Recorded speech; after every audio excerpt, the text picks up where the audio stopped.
ভাবুন তো, মধ্যপ্রাচ্যের মরুভূমিতে একটি মার্কিন সামরিক ঘাঁটি। হঠাৎ রাতের আকাশে দেখা গেল ছোট একটি ড্রোন, কয়েক সেকেন্ড পর বিস্ফোরণ। প্রশ্ন হলো, এই ড্রোন কোথা থেকে এলো, কারা চালালো, আর কেন যুক্তরাষ্ট্র আর ইরান একে অপরের উপর এভাবে হামলা করছে?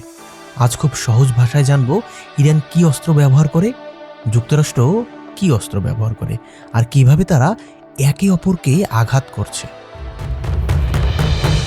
প্রথমে জানবো ইরান কি ব্যবহার করে।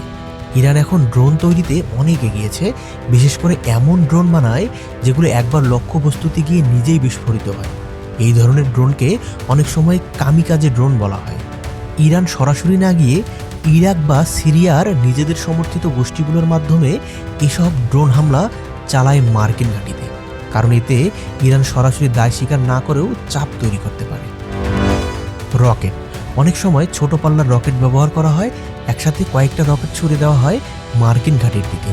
এগুলো খুব আধুনিক না হলেও হঠাৎ আঘাত করতে পারে। ব্যালিস্টিক মিসাইল, এটাই ইরানের সবচেয়ে শক্তিশালী অস্ত্র। 2020 সালে যুক্তরাষ্ট্র যখন ইরানের জেনারেল কাসেম সোলাইমানিকে হত্যা করে, তার জবাবে ইরান সরাসরি ইরাকে থাকা মার্কিন ঘাঁটিতে ক্ষেপণাস্ত্র হামলা চালায়।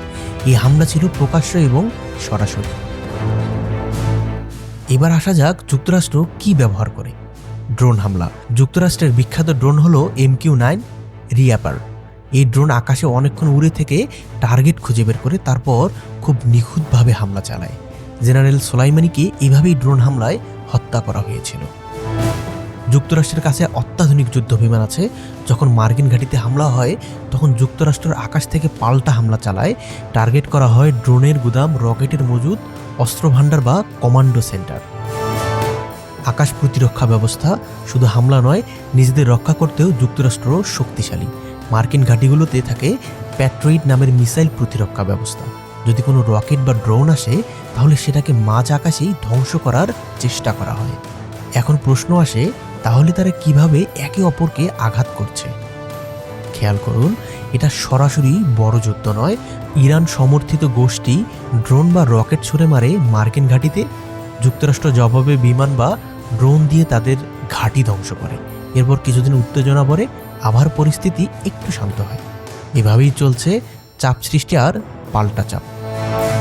কেন সরাসরি যুদ্ধ হচ্ছে না? কারণ দুই দেশেই জানে পূর্ণ যুদ্ধ শুরু হলে তা ভয়ঙ্কর হবে। যুক্তরাষ্ট্র সামরিকভাবে খুব শক্তিশালী, আবার ইরানেরও আছে মিসাইল ও আঞ্চলিক প্রভাব।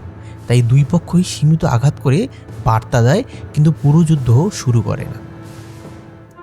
বাংলাদেশের জন্য কেন এটা গুরুত্বপূর্ণ?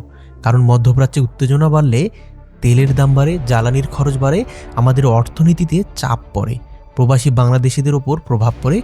মানে এটা শুধু ইরান আর আমেরিকার ব্যাপার না, এই প্রভাব বাংলাদেশেও আসে।